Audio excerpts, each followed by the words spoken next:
자, 이번에는요. 정치권에서 갑자기 음모론 얘기가 좀 나오고 있습니다. 보겠습니다. 기사. 김어준, 야당, N번방 갖고 정치공작 뭐 이런 얘기를 방송에서 했어요. 그러다 다음 날 이해찬 더불어민주당 대표 주말에 뭔가 하나 터질 듯 또 이렇게 얘기합니다. 이게 뭔가 하면 이렇습니다. 여기 보면 여기에 앞부분에 설명이 돼 있어요. 여권 인사들이 최근 N번방 사건 등을 거론하며 더불어민주당을 겨냥한 선거공작 음모론이 2개에서 3개 존재한다. 뭐 이런 얘기를 좀 하고 있어요. 그리고 당대표에도 이런 취지의 어떤 얘기를 합니다. 자, 그럼요. 어떤 얘기인지 저희가 영상으로 묶었습니다. 들어보시죠. 저희 통합당은 우리 사회 내 공분을 일으키고 있는 이른바 N번방 사건을 비롯하여 각종 반인륜적인 성범죄 사건들과 관련한 전면전을 선포합니다. 앞으로 저희 당에서도 이러한 성범죄 사건과 연루된 인사가 발생할 경우 출당을 비롯한 초강력 징계를 통하여 영원히 정치 무대에서 사퇴하게끔 조치하도록 하겠습니다. 저는 이것은 매우 이상한 선언이다. 정치 메시지 관리의 기본 중 기본을 어긴 겁니다. 선거 기간의 부정적 이미지와 연결되는 메시지를 상대방이 거론하지 않았는데 자신의 입으로 직접 거론하는 것은 초보들이나 하는 실수예요. 미래통합당과 같은 선거의 달인들은 이런 실수를 하지 않습니다. 이것은 고민해서 만들어진 메시지거든요. 저는 이것이 공작의 냄새가 진하게 난다고 개인적으로 추정합니다. 그러니까 저도 이제 그걸 보고서 이게 정치 공작이 이제 본격화됐구나 하는 생각이 들었고 2개 내지 3개를 준비한 것 같아요. 제가 이제 하나 파악하는 거는 이번 주말께 터뜨리려고 하는 것 같아요. 대응할 시간 안 주고 바로 그냥 선거까지 그냥 몰고 가려고. 우리가 이제 특별대책팀을 만들어서 이제 대응을 할 건데 발표 나기 전에 우리 손대면 그게 오히려 또 긁어부스럼이 되기 때문에 이제 바로 그 공개를 하면은 우리가 바로 대응할 수 있는 준비를 하고 있고요. 그러니까 최근 며칠 사이 얘기가 이렇게 된 겁니다. 지난 5일에 미래통합당이 브리핑을 통해서 이렇게 얘기합니다. N번방 사건을 얘기하면서 혹시라도 뭐 당에 이렇게 연루된 사람이 있다면 이건 완전히 퇴출해버리겠다. 강력히 얘기를 합니다. 그러자 김어준 씨가 이 얘기를 거론하면서 뭔가 이상하다. 이 얘기를 왜 했을까? 이거 뭔가 있다. 이렇게 얘기하고 이해찬 대표가 주말께 뭐 이런 얘기를 한 겁니다. 지금. 그러니까 음모론처럼 간 거예요. 윤영걸 전 대표님, 이거 무슨 상황입니까, 이게? 뭐 너무 나간 거 아닌가 싶어요.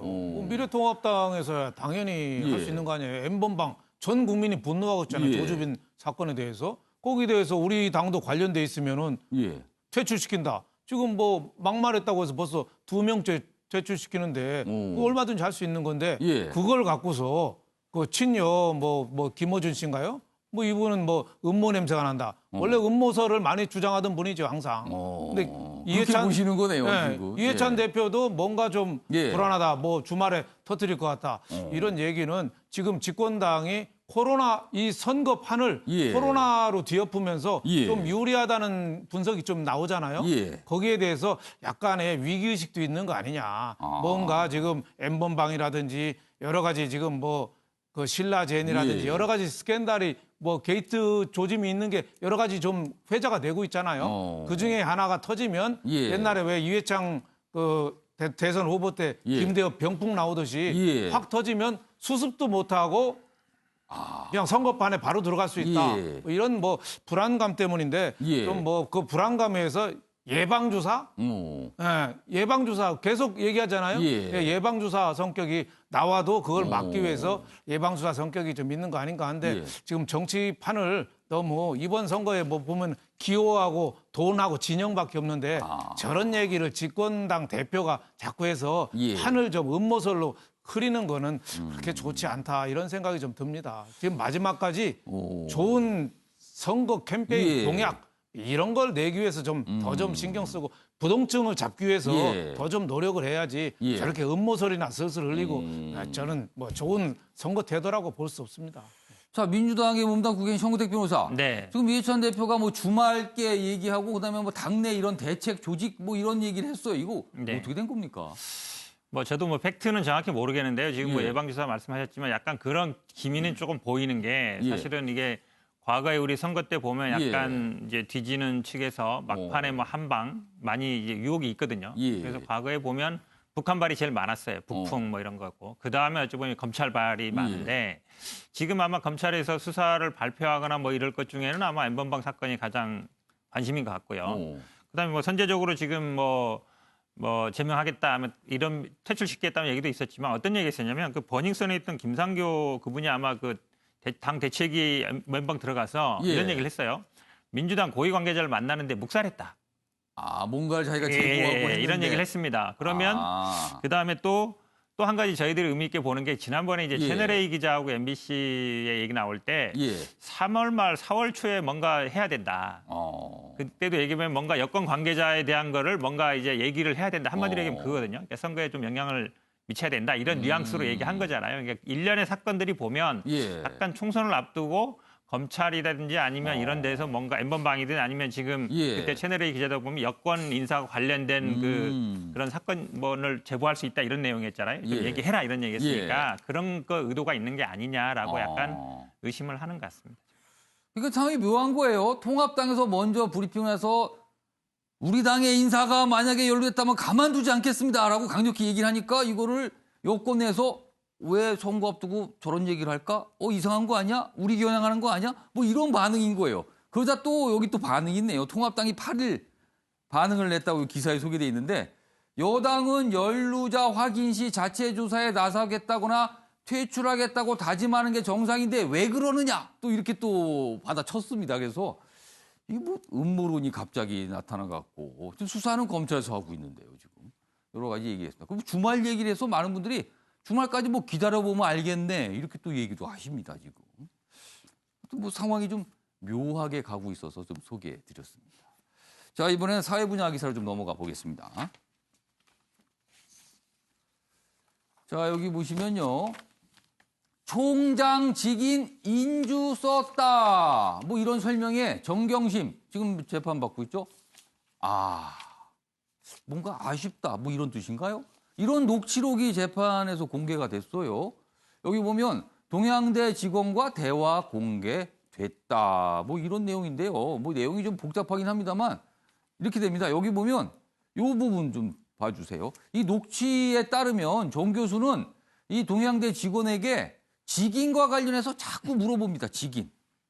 그러면서 그 직인이 이렇게 뭐 프린트된 것처럼 깨끗하게 나오는지 아니면 인주처럼 이렇게 문지르면 뭐가 묻어나는지 뭐 이런 걸 물어보는 거예요.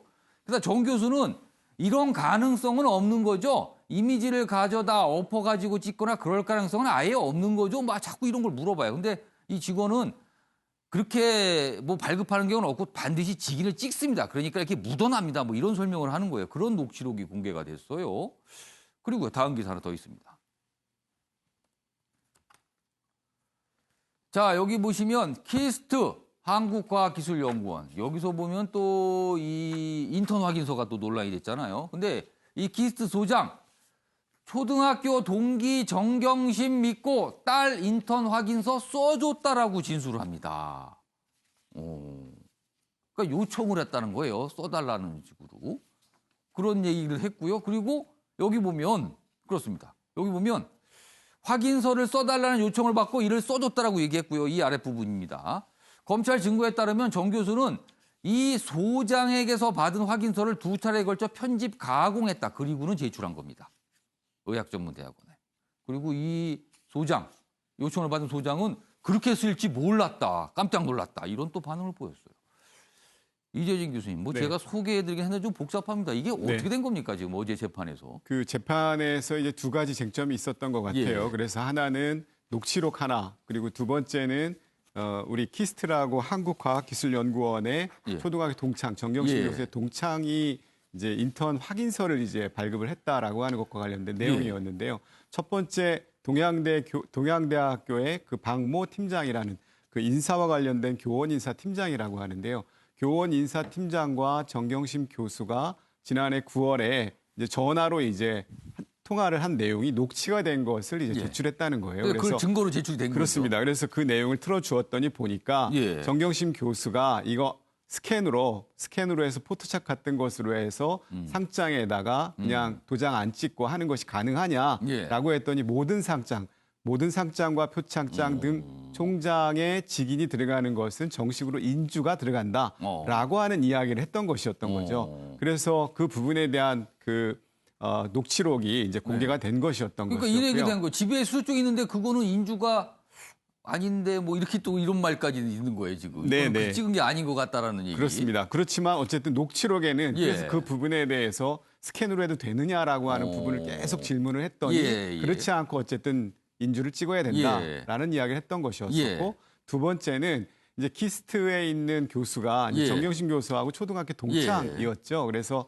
본인의 딸 조민 씨가 2011년도 7월에 약 두세 주 정도를 매일 아침 9시부터 저녁 6시까지 인턴 생활했던 것을 2013년 약 2년 후에 인턴 확인서를 좀 써달라라고 했는데 문제는 그 인턴 활동을 했던 것은 그 교수가 아니라 그 교수가 알고 있는 다른 연구원이었어요. 그 연구원의 입장은 조민 씨가 그 인턴 활동을 제대로 하지 않았다라고 하는 부정적인 생각을 가지고 있었어요. 그러니까 거기에다 부탁을 못하니까 나한테 부탁을 하는가 보다라는 생각을 했다는 거예요. 그리고 이게 초등학교 동창이기 때문에 내가 이렇게 써주기는 하는데 문제는 그 내용을 갖다가 정경심 교수가 이메일로 내가 이렇게 좀 써달라고 할 테니까 그렇게 좀 써줘라고 한 거예요. 그 내용 그대로 해서 이제 인턴 확인서를 정경심 교수의 초등학교 동창인 키스트의 그 교수가 이제 확인서를 써주게 된 거죠. 근데 문제는 또 이 교수는 그냥 나는 과학을 사랑하고 과학을 육성해야 된다는 입장에서 좀 뭔가 확인서가 필요했나 보다라고 했더니 이것이 자녀의 입시인 의전원에 들어가는 서류로 제출이 됐다는 것을 나중에 알고 깜짝 놀랐다. 네, 나중에 알고 굉장히 크게 당황하고 실망했다라는 이야기를 했던 것이에요. 그래서 전체적으로 좀 설명을 해주셨는데 보면은 옆에 정근택 변호사가 곰곰이 들으시면서 뭔가 좀 메모하고 계셨어요.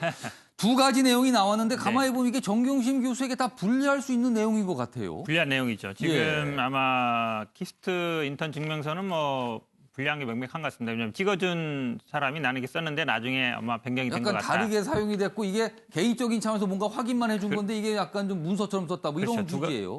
두 가지 쟁점이었는데 그 당시에 이제 그럼 그 기간 동안 인턴한 게 맞느냐와 이 그 작성해준 사람이 실제로 써준 게 맞느냐 두 가지인데 뭐 아마 선의로 해줬지만 나중에 보니까 변경돼 있다라 해서 불리한 게 맞는 것 같은데요. 근데 이 녹취 부분은 저는 좀 의문이 있어요. 왜냐하면 녹취가 이제 재판 과정에서 굉장히 제출이 많이 되는데 이 녹음을 누가 했냐면 이제 동영대 직원이 했거든요. 언제 했냐면 인사청문회 전날 정도 했습니다. 9월 5일 날 정도 했는데 사실은 이제 조국 전 장관이 8월 9일인가요? 임명되면서 한 달 정도 모든 언론에 이제 많이 나왔어요. 그러면서 굉장히 이슈가 됐는데 왜 녹음했냐 물어봤더니 뭐 국회라든지 이런 데서 그 자료 요청을 할 때 본인 동의 받아야 되는데 뭐 동의 안 받으니까 요청했던데 저는 그거 좀 납득성이 없다고 보고 사실은 녹음하는 사람은 딱 본인이 녹음할 때 어떻게 답변해야 됐다는 자세를 갖고 있어요. 이렇게 물어보면 이렇게 답변해. 절대 내가 책 잡힐 답변을 안 한다. 그런 생각을 갖고 있거든요. 그렇기 때문에 제3자가 몰래 녹음하는 경우는 모르지만 누군가 의도적으로 녹음할 때는 그 녹음하는 사람의 의도성이 분명히 드러나게 돼 있기 때문에 녹음 자체로 사실은 강력한 증거가 되긴 좀 어렵습니다. 우리가 법정에서 많이 제출되는데 예를 들어서 돈을 빌려줬다는 사람이 있는데 이 사람이 부인한다 그러면 녹음해서 계속 어떻게든 돈을 빌렸다라는 걸 끄집어내기 위해서 계속 말을 시키거든요. 그러면 이제 상대방은 뭐 그럴 수도 있고 저럴 수도 있고 뭐 그때 뭐 빌린 것 같다 하면 그걸 가지고 이제 증거로 삼는데 실제로 이렇게 물론 우리 법상으로는 당사자 간에 녹음하는 거는 뭐 불법은 아니에요. 뭐 허용은 되지만 녹음 시기라든지 아니면 녹음했을 때의 질문의 내용이라든지 이렇게 보면 저는 뭐 아주 강력한 증거가 되긴 좀 어렵다라고 봅니다. 이 키스트 소장의 진술, 증언이라고 했어요. 이 증언은 상당히 좀 불리하게 작용할 수도 있지만 이 녹취 내용은 좀 다툼의 여지가 있다라고 보시는 거네요. 지금 정근택 변호사는 법조인으로서 약간 그런 해석을 좀 해 주셨습니다. 이번에는 해외 소식 좀 다뤄보겠습니다. 역시 뭐 코로나19와 관련됐습니다. 요즘에 해외 뉴스는요, 코로나19입니다. 다 그냥 뭐 다른 뉴스가 나오질 않습니다. 보시면요, 매일경제입니다. 톨게이트 북새통, 기차로 5만 명 탈출, 불안한 우한, 어제 봉쇄 해제가 됐습니다. 해제되자마자 엄청나게 많은 인원이 도시 밖으로 나간 겁니다.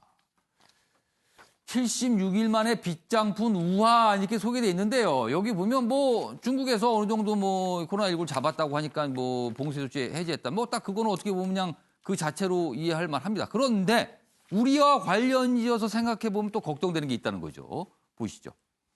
무증상 감염자는 계속 늘고 있다. 홍콩 언론에 따르면 무증상 환자 4만 명. 뭐 이렇답니다. 그러니까 지금 중국 통계에 대한 불신이 여전하잖아요. 그래서 아무 증상도 없지만 감염시키는 사람들 많이 있는 거 아니냐라고 의심받고 있는 거예요. 그런데 이런 사람들이 도시 우한 밖으로 나가서 다른 도시를 거쳐서 또 해외로 나갈지도 모른다라는 겁니다. 지금요. 물론 중국도 이제 해외로 나가는 것도 강력하게 제한하고 있기 때문에 당장은 아니지만 이거 나중에 또 어떻게 될까? 이게 걱정스럽다 이런 얘기입니다.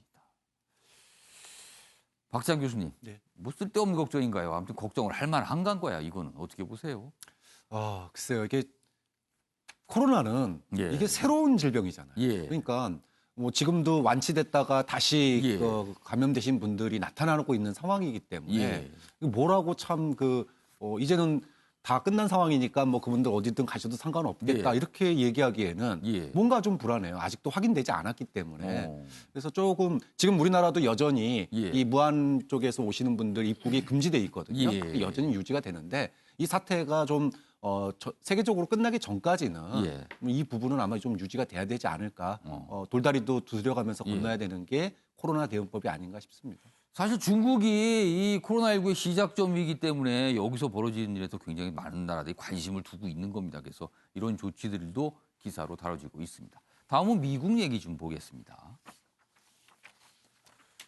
자, 미국요 확진자가 38만 명을 넘어섰고요. 사망자는 12,000명을 웃돌고 있습니다. 엄청난 숫자입니다. 자, 그런데요. 사망자를 좀 더 그 통계를 들여다보면 이런 현상이 있답니다. 흑인이 코로나에 더 취약, 미국 사회 구조적인 불평등이 드러났다는 겁니다. 여기 내용 보시죠. 이 그래프 좀 봐주세요. 미국의 주별로 사망자에 관련 통계인데 요 파란색은요. 주별로 인구 가운데 흑인의 비율입니다. 대략적으로 높으면 40%, 20%, 30%, 뭐 10%대도 있습니다. 뭐 이 정도입니다. 그런데 사망자 비율은요. 월등하게 흑인이 높습니다. 70%가 넘어가는 것도 많습니다. 여기 이 그래프, 파란색 그래프와 빨간색 그래프는 완전히 다르죠, 모양이. 그러니까 사망자가 흑인들에게 집중되고 있다는 거예요. 자, 보겠습니다. 재택 어려운 직종에 근무하는 경우가 많고 사회적 거리두기 이행이 힘듭니다. 구조적으로. 그리고 출퇴근 대중교통 이용 때 감염될 수도 있고요. 집단 거주지, 의료시설도 부족하답니다. 모든 게 다 열악하다는 거죠. 불평등이라는 겁니다.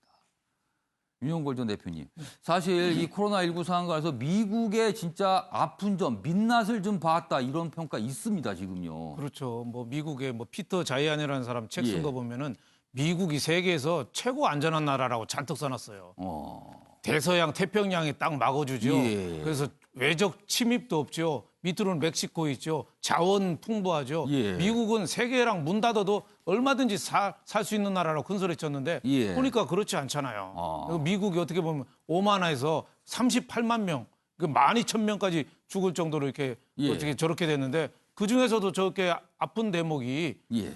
질병은 사람 차별 없이 똑같이 평등하게 걸린다고 어느 미국의 유명한 예. 배우가 여자 배우가 예. 얘기했어요. 한데 사망률은 흑인들이 훨씬 높은 거예요. 그러니까 걸리기는 네. 똑같이 평등하게 걸리지만 대처를 받는 건 다를 수 있다는 거잖아요. 그렇죠. 미국이 또 의료보험이 약하잖아요. 예. 뭐 한때는 진단 키트만 400만 원이라는 얘기 들었는데 그러니까 흑인들이 더 질병에 많이 노출되고 또 먹고 살기 어려울수록 예. 어떻게 보면은 의학적 사망보다 더 무서운 게 경제적인 사망이니까 먹고 살러 거리로 나가는 거죠. 그러다 보니까 더 많이 걸리고 치료도 제대로 못 받고 그런 경우가 나타나서 이 코로나19가 다른 병보다 어떻게 보면 더 가혹한 게 예. 에볼라나 뭐 사스나 이런 거는 걸리는 사람이 예. 바로 투병하다가 사망률도 높았는데 예. 코로나19는 걸린 사람이 자기가 걸린지도 모르고 무증상 잠복기 환자들이 활보를 하고 있어서 예. 번진다는 게 저렇게 차별을 많이 둔다 이런 생각이 들고 예. 우리나라도